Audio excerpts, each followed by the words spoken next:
Man, we've had multiple noise complaints coming from this address tonight. I need to step inside and speak with everyone in there. That's not possible. There's no one making noise here, and you do not have permission to enter my home. Don't argue with me. I'm trying to resolve this the easy way. Let me in. I said no, officer. You Step back right now. You're being uncooperative. Hey. Sir! At 7:32 p.m., the jarring ring of a doorbell shattered the suburban quiet, jolting Judge Rebecca Lawson from the case files for tomorrow's hearing.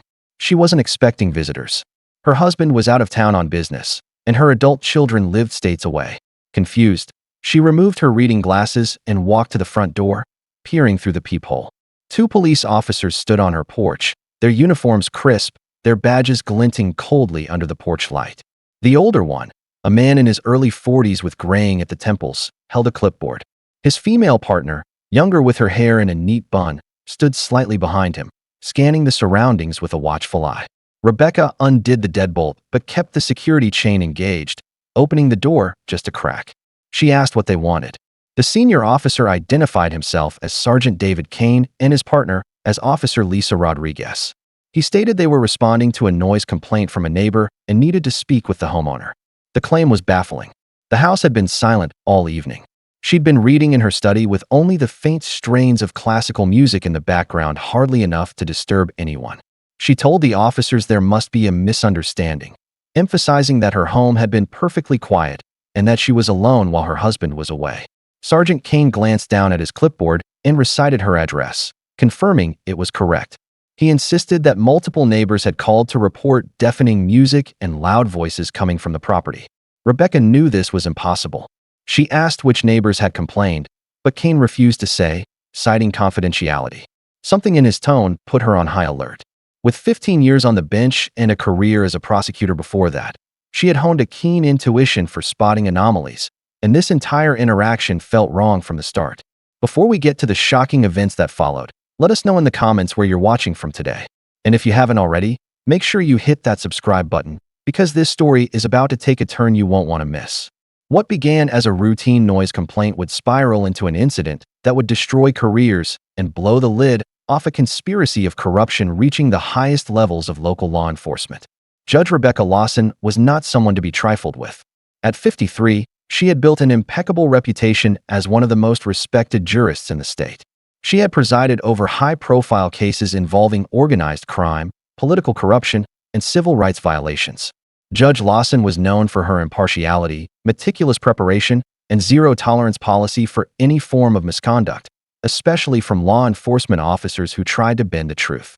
She lived in Millbrook Heights, an upscale community she'd been a part of for over a decade. Her neighbors knew her as a pillar of the community. She hosted the annual block party, contributed to neighborhood initiatives, and kept her property immaculate. The idea that multiple neighbors would complain about her was not just unlikely, it was preposterous.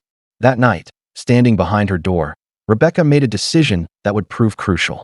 She told the officers to wait while she retrieved her cell phone to call her immediate neighbors and verify the complaint. It was a reasonable request any homeowner might make to clear up a simple mistake. However, Sergeant Kane's reaction was swift and dismissive. He became agitated, stating it wasn't necessary and that they needed to enter the home immediately to conduct their investigation. When Rebecca asked if they had a warrant, Kane's demeanor changed completely. His tone shifted, becoming sharp and aggressive. He barked that they didn't need a warrant to investigate a noise complaint and that she was now being uncooperative. Rebecca remained calm but firm. She stated that since she had committed no crime and there was clearly no ongoing disturbance, they would not be entering her home without a warrant. She offered to provide her contact information for them to follow up through proper legal channels. It was at this moment that Sergeant Kane committed his first fatal error. He wedged his foot in the door, preventing her from closing it. Rebecca immediately ordered him to remove his foot and get off her property. Instead, Kane pushed, and the security chain snapped under the force. Officer Rodriguez followed him inside without hesitation. What the two officers didn't realize, however, was that Judge Rebecca Lawson had recently installed a comprehensive security system throughout her home.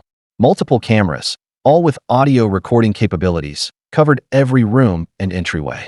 From that point forward, every second of what was about to unfold would be faithfully captured in high-definition video and crystal-clear audio. Kane demanded to see her identification.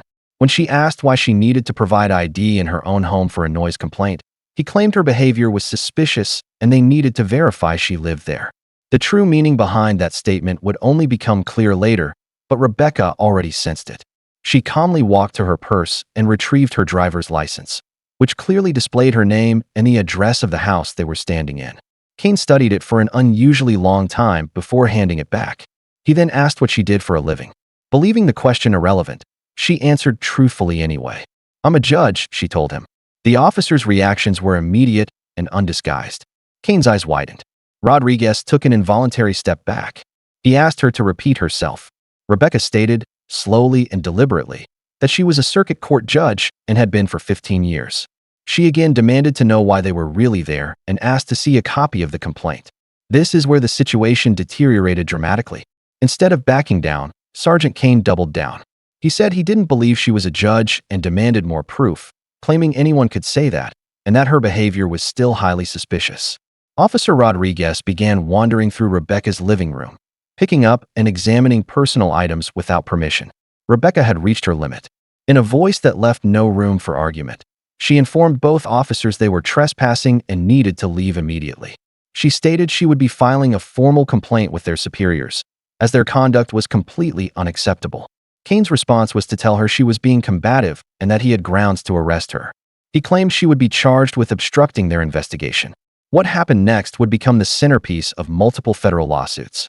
Rebecca went into her home office and returned with her judicial badge and her business card. She handed them to Kane, who examined them closely. The badge was official, issued by the state court administration. The card clearly read, "The Honorable Rebecca Lawson, Circuit Court Judge." Kane stared at them for nearly a full minute while Rodriguez peered over his shoulder.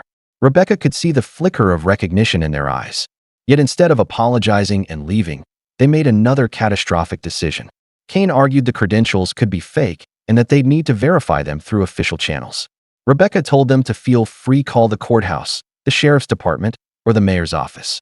Any one of them could confirm her identity instantly. Instead, Kane said they would have to take her down to the station to be properly identified. At that point, Rebecca knew she was dealing with either monstrously corrupt or monumentally stupid officers.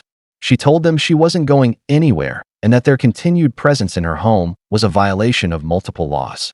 She announced she was calling her lawyer and the chief of police. In response, Sergeant Kane declared she was under arrest for obstruction of justice. The audio recordings captured Rebecca repeatedly stating her identity as a judge and ordering the officers to leave her home. But Kane and Rodriguez were in too deep. They had decided to see this charade through, in a move that would utterly destroy their careers and expose an ugly practice that had been hidden from public view for years. What they didn't know was that Judge Rebecca Lawson had been investigating a pattern of police misconduct in her own courtroom for months, and she recognized both of their names from complaints that had crossed her desk. The next few minutes, captured from multiple angles, show Rebecca being handcuffed in her own living room by two officers who had no legal right to be there in the first place. The footage would later be played in federal court, analyzed frame by constitutional scholars, and replayed on national news programs. Have you ever experienced or witnessed police misconduct? If so, type yes in the comments. Because what happened to Judge Lawson that night was just the beginning of a scandal that would expose a network of corruption far bigger than just these two officers. As Kane snapped the cold steel of the handcuffs around her wrists, Rebecca stated in a clear, steady voice that she was a sitting circuit court judge being unlawfully arrested. The irony was not lost on the officers, but they were committed. They were going to see this through, no matter the consequences. As Judge Lawson was led in handcuffs to the patrol car, neighbors began to emerge from their homes. Word that something was happening at the judge's house spread through Millbrook Heights like wildfire. Several residents raised their phones and started recording. Mrs. Henderson from next door called out, asking if Rebecca was all right. Mr. Chun from across the street shouted that there must be a mistake. Sergeant Kane ordered the growing crowd to disperse and mind their own business. But these weren't random bystanders. These were Rebecca's neighbors of more than a decade. They knew she was a respected judge, and they knew what they were seeing was profoundly wrong. 3 different neighbors placed calls to the courthouse emergency line to report that Judge Lawson was being arrested at her home. The ride to the station was recorded by the patrol car's dashcam. Rebecca sat in the back, still handcuffed, calmly explaining to the officers that they were making a career-ending mistake. She told them about the security cameras that had recorded everything. She warned them that unlawfully arresting a sitting judge was a federal crime that carried a sentence of decades in prison. Kane scoffed at her warnings and told her to save it for the booking sergeant. Rodriguez remained silent, but the camera captured her frequent, nervous glances toward Kane. The gravity of the situation was beginning to sink in, but it was far too late. At the station, things went from bad to catastrophic. The desk sergeant, a 20-year veteran named Michael Torres, recognized Judge Lawson the moment she was brought in. When he saw the handcuffs, the color drained from his face. Sergeant Torres had testified in her courtroom dozens of times over the years. He knew exactly who she was and what her arrest meant for everyone involved. Torres quietly pulled Kane aside. The lobby camera captured their heated, though inaudible, conversation. Torres was animated, gesturing wildly, while Kane appeared defensive and agitated. A few minutes later, Torres returned to his desk and began making phone calls. The first was to the chief of police. The second was to the mayor. The third was to the district attorney. Within 30 minutes, the precinct lobby looked like an emergency meeting of city government. The chief of police arrived first, followed quickly by the mayor, the DA, and 2 city council members. Every single one of them saw Judge Rebecca Lawson sitting quietly in handcuffs and understood that a political firestorm was about to erupt in their city. Chief Williams immediately ordered the handcuffs removed and personally apologized to Rebecca. He assured her there would be a full and immediate investigation and that disciplinary action would be taken. But Rebecca was far from finished. She had handled immense pressure her entire life, but she had never been so humiliated, unlawfully arrested in her own home by officers who refused to acknowledge who she was. The chief asked if she would be willing to speak privately in his office. She agreed, but only with her lawyer present. She called David Brennan, a close friend and legal colleague who was one of the most feared civil rights attorneys in the state. Brennan arrived within the hour, and as he reviewed the initial report, what it revealed shocked even his seasoned sensibilities. In the chief's office, Rebecca recounted the events with perfect precision, starting from the moment the officers appeared at her door. She described the fictitious noise complaint, the forced entry, the dismissal of her credentials, and the eventual unlawful arrest. With every detail, the look of horror on Chief Williams's face deepened. But the real bombshell dropped when Rebecca revealed something else. For the past 6 months, she had been quietly documenting a pattern of misconduct by specific officers in his department. Sergeant Kane's name had appeared multiple times in complaints she had reviewed. Citizens had filed reports alleging racial profiling, illegal searches, and falsified reports. Rebecca had been planning to bring her concerns to the chief through official channels, but now, she had become a direct victim of the very misconduct she was investigating. The irony was staggering. Brennan demanded copies of all documents related to the night's events, including the supposed noise complaint. When Chief Williams pulled up the system, he discovered a fact that brought a dead silence to the room. There was no record of any noise complaint. No neighbor had called. No report had ever been generated. The entire premise for the officer's visit to Rebecca's home was a fabrication. This discovery transformed the incident from a potential case of mistaken identity or poor judgment into an undeniable criminal act. Kane and Rodriguez had intentionally targeted Judge Rebecca Lawson's home under a false pretext. The question on everyone's mind was one they were afraid to ask. Why? The answer began to emerge in the following weeks as federal investigators took over the case. What they uncovered was a tangled web of corruption that went far beyond 2 officers on one night. Kane was part of a clique within the department that systematically targeted successful African-American residents in affluent neighborhoods. Judge Rebecca Lawson was an African-American woman, one of only 3 black judges in the entire circuit. She lived in a predominantly white neighborhood and drove an expensive car. She had been singled out because Kane and his associates didn't believe a black woman could have earned the life she had through legitimate means. The investigation revealed that over the past 2 years, Kane had harassed at least 15 other prominent black residents under various false pretenses. He conducted illegal searches, falsified reports, and in some cases, made arrests that were later thrown out for lack of evidence. The pattern was clear, systematic, and documented in his own police reports. Federal prosecutors moved swiftly once they understood the scope of the conspiracy. Just 5 days after Rebecca's ordeal, Kane was arrested at his home. Rodriguez was arrested the same day. Both were charged with violating civil rights, conspiracy, false imprisonment, and deprivation of rights under color of law, federal charges that carried a potential sentence of up to 20 years for each count. But the story didn't end there, because Kane and Rodriguez hadn't acted alone.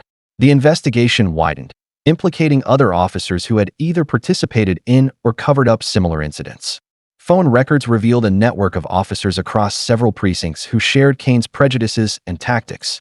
Text messages recovered from his phone contained explicitly racist language and detailed plans to target specific individuals and communities. One message thread was devoted entirely to Rebecca, referring to her as a cocky target who needed to be put in her place. The messages revealed Kane had been watching her house for weeks, learning her routine, and waiting for a moment when she would be alone and vulnerable. The depth of the conspiracy stunned even veteran federal investigators. This wasn't a case of a few bad apples. It was an organized campaign to use the power and authority of law enforcement to systematically intimidate and harass successful Black residents. The arrest of Judge Rebecca Lawson had inadvertently blown the lid off one of the most significant police corruption scandals in the state's history. But the personal toll on Rebecca was immense, and the legal battle was just beginning. The question now was whether the justice system could hold these officers accountable and bring about meaningful change. As news of the arrests spread, more victims came forward with their own stories of harassment and intimidation. With each new revelation, the conspiracy grew larger, and it became clearer that what happened to Rebecca was just the tip of a very large iceberg. A very large iceberg indeed. The federal investigation moved with unprecedented speed and scope. Within 2 weeks of Rebecca's arrest, FBI agents executed search warrants on Kane's home, Rodriguez's apartment, and the personal devices of 17 other officers across 4 different precincts. What they found painted a picture of corruption so widespread that even seasoned investigators were shocked by its scale and organization. On Kane's computer was a detailed file of over 60 prominent Black residents throughout the metro area. Each file contained photos, home addresses, vehicle information, work schedules, and what Kane called a threat assessment. These assessments had nothing to do with actual criminal activity, but were based entirely on the individual's level of success or social standing in the community. Dr. Michael Franklin, a renowned cardiovascular surgeon, had been pulled over without cause 11 times in 2 years while commuting to the hospital to perform life-saving operations. Each stop involved lengthy vehicle searches and delays, sometimes lasting for hours. Kane's files confirmed these stops were a coordinated campaign of harassment and intimidation.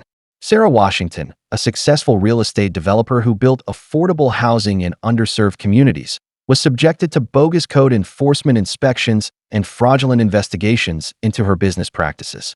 Kane's records showed he had been feeding false information to various city departments to trigger these harassing actions. The list went on and on.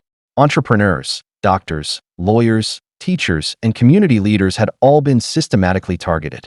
Their common thread was not criminal behavior or legitimate law enforcement suspicion. It was their success, their prominence, and the color of their skin.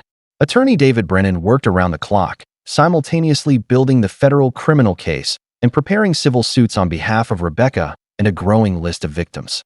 The evidence was overwhelming, but Brennan knew that police corruption cases often faced unexpected hurdles.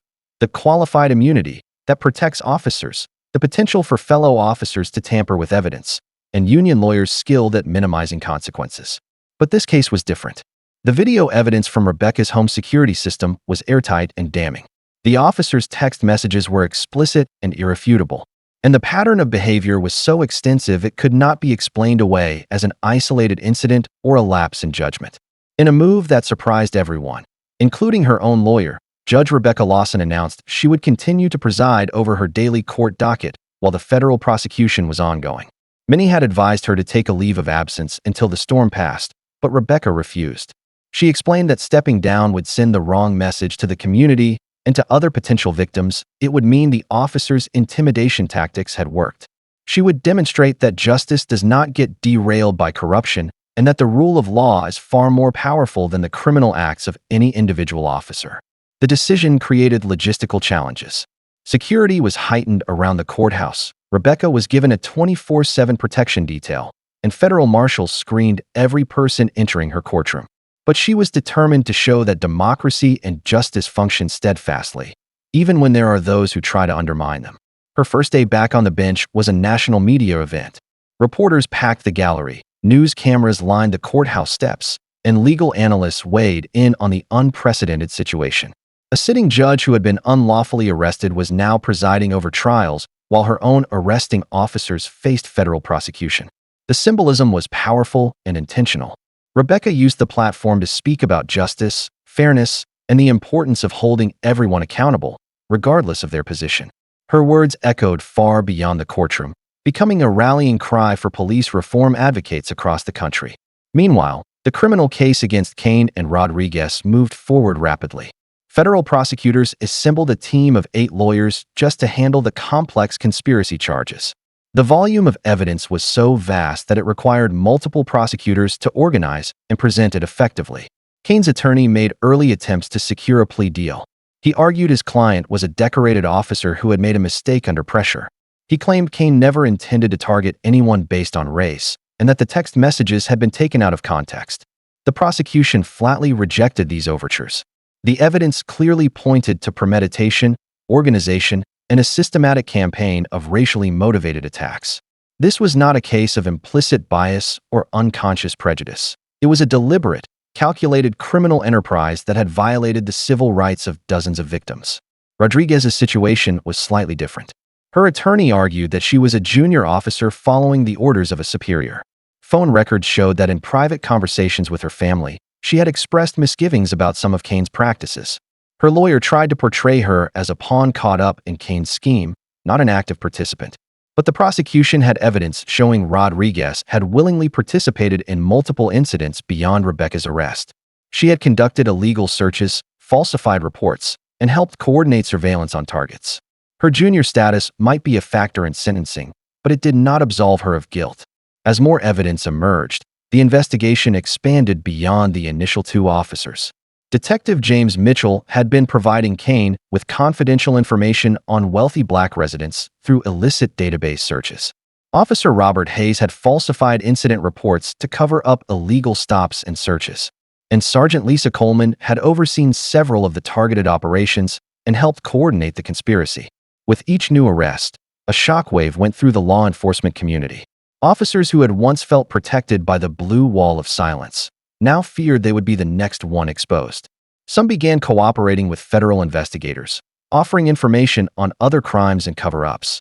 The police union initially defended all the arrested officers, issuing statements about due process and the presumption of innocence. But as more evidence became public, the union leadership began to distance themselves from the conspiracy. They eventually retained separate lawyers for the individuals involved and focused their efforts on protecting officers who were not part of the criminal scheme. Public pressure for broader reform of the police department grew immense. Community leaders called for Chief Williams's resignation, arguing that corruption on this scale could not have happened without his knowledge or negligence. City council meetings became fiery forums for debate on police accountability and civilian oversight. Chief Williams announced a full review of every case handled by the accused officers over the past 5 years. This review would examine thousands of arrests, searches, and incident reports to identify more victims and potential wrongful convictions. The scale of this undertaking was staggering and was projected to take years to complete. Judge Rebecca Lawson used her platform to advocate for systemic changes beyond just prosecuting individual officers. She spoke at police academies about constitutional rights and due process. She worked with community organizations to improve police-citizen relations. She became a national voice for judicial reform, all while still performing her daily duties on the bench. The media coverage was relentless and overwhelmingly supportive of Rebecca's courageous pursuit of justice. National news programs featured her story as a case study in how corruption is exposed and dismantled when victims refuse to be silenced. Civil rights organizations celebrated her determination to seek accountability rather than accept a quiet settlement. But not all the attention was positive. Rebecca received threatening phone calls and emails from people who supported the arrested officers. Some messages contained racist slurs and outright threats of violence. Federal investigators took these threats seriously and increased her security detail even further. The criminal trial was scheduled to begin 6 months after the initial arrests. Prosecutors announced they would be seeking the maximum sentences allowed under federal law. For the most serious charges, Kane was facing up to 25 years in federal prison. Rodriguez and the other defendants were facing sentences ranging from 8 to 15 years, depending on their level of involvement. The trial would take place in federal court, with a jury selected from the wider metropolitan area, not just the local community. This was crucial, as many potential local jurors might have ties to law enforcement or have strong preconceived notions about the case due to the extensive media coverage. As the trial date approached, More victims continued to come forward with their stories of harassment and intimidation. The prosecution's witness list grew to over 40 people who had been targeted by the conspiracy.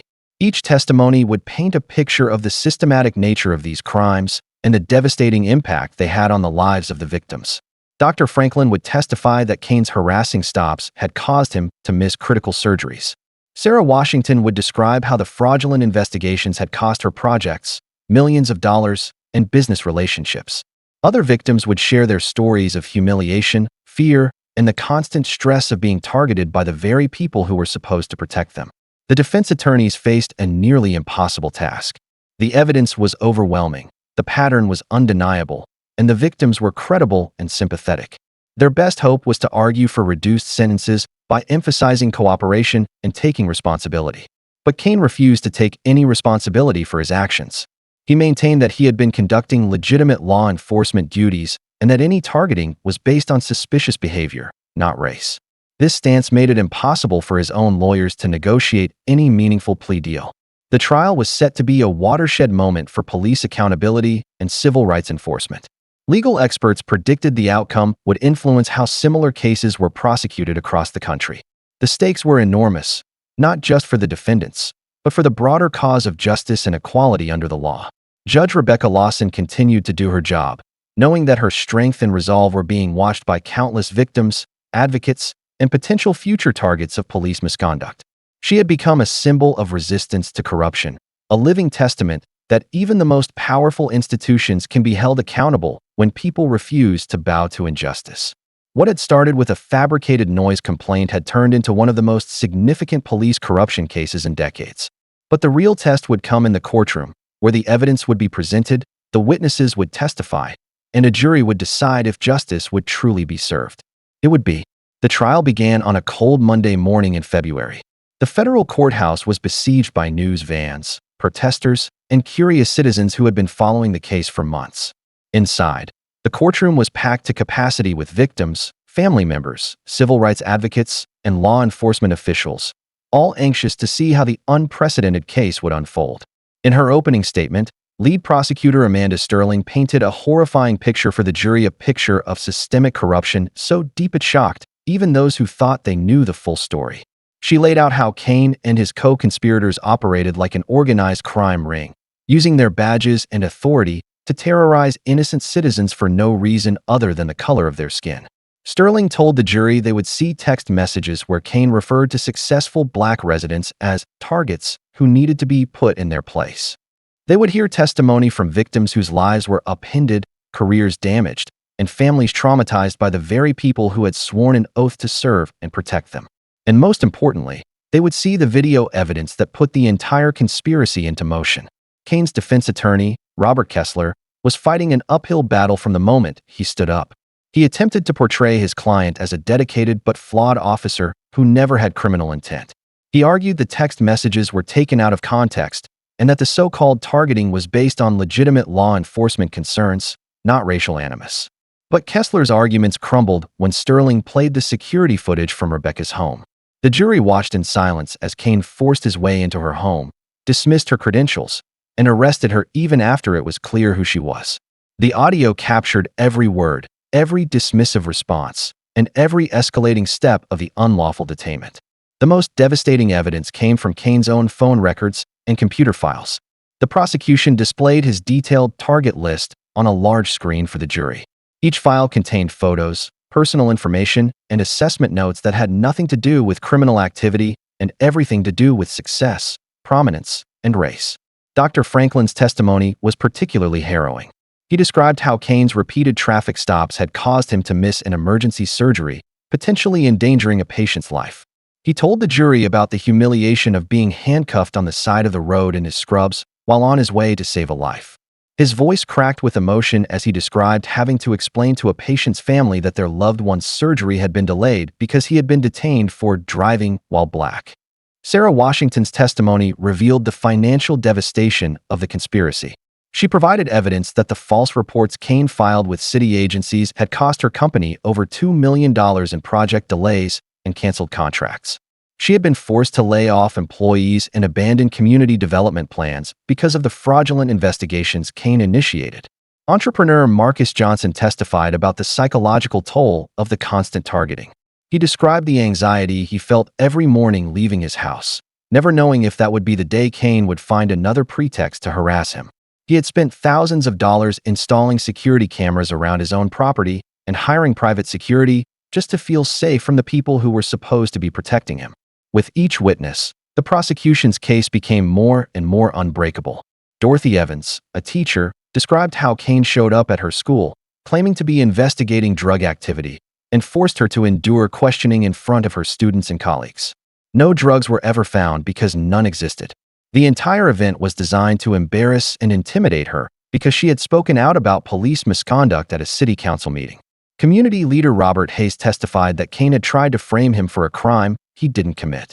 Kane had planted evidence during a traffic stop and filed a false report claiming Hayes was involved in drug trafficking. Hayes was saved from wrongful conviction and imprisonment only by the intervention of an honest patrol officer who witnessed the plant and came forward. The text message evidence was damning. Prosecutors showed hundreds of messages between Kane and his co-conspirators where they discussed targets, planned operations, and celebrated their successful acts of harassment. The language was explicitly racist and showed a clear intent to violate civil rights. One particularly powerful exchange showed Kane bragging about making Dr. Franklin miss a surgery. He wrote that he loved watching successful black people squirm when they were reminded they weren't really in charge. Another message was devoted to Rebecca, with Kane saying he couldn't wait to show that cocky judge who really ran things in this town. The testimony of Officer Rodriguez, who appeared as a cooperating witness, provided a crucial inside look at how the conspiracy operated. She had decided to plead guilty and testify truthfully in exchange for a reduced sentence. Her lawyer had convinced her that cooperation was her only chance to avoid spending decades in federal prison. The jury deliberated for less than 4 hours before returning with their verdict, guilty on all counts. Kane was sentenced to 22 years in federal prison. For her cooperation, Rodriguez received a sentence of 8 years. The other co-conspirators received sentences ranging from 6 to 15 years. Their careers in law enforcement were over, their pensions were forfeited, and their names would forever be linked to one of the most shameful chapters in the history of the police force. After the sentencing, Judge Rebecca Lawson stood on the courthouse steps, surrounded by the victims who had finally found their voice and demanded justice. She spoke of how a fabricated noise complaint had unraveled a massive web of corruption, proving the power of truth and accountability, even against those who believe themselves to be untouchable. The case led to sweeping reforms in police departments across the country. New oversight mechanisms, mandatory body cameras, and civilian review boards became standard practice.